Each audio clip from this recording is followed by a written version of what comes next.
Mərkəzi Seçki Komissiyası bələdiyyə seçkilərinin ümumi yekunlarını elan edib. Qeyd olunub ki, bələdiyyə seçkilərində yekun seçici fəallığı 31,42% olub.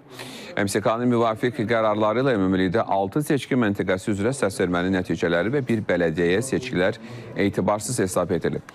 Həmçinin səsvermənin ilkin nəticələrinə görə bələdiyyə üzvü seçilənlərdən biri sonradan vəfat etdiyi üçün bir bələdiyyə tam tərkibdə formalaşmayıb. Beləliklə, ümumilikdə 27 seçki məntəqəsi üzrə səsvermənin nəticələrinin və 3 bələdiyyə üzrə seçkilərin etibarsız sayılması nəzərə alınmaqla 8039 nəfər bələdiyyə üzvü seçilib. Bir bələdiyyə tam olmayan və 681 bələdiyyə isə tam tərkibdə formalaşıb. İclasın sonunda bələdiyyə seçkilərinin ümumi yekunlarına dair MSK-nın yekun protokolu tərtib edilib və bütün komissiya üzvləri tərəfindən imzalanaraq təsdiqlənib.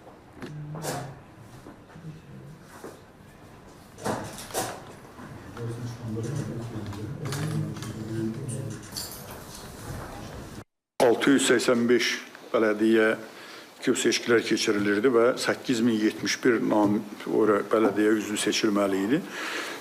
Təxminən bunun 2 dəfədən çox müraciətlər oldu.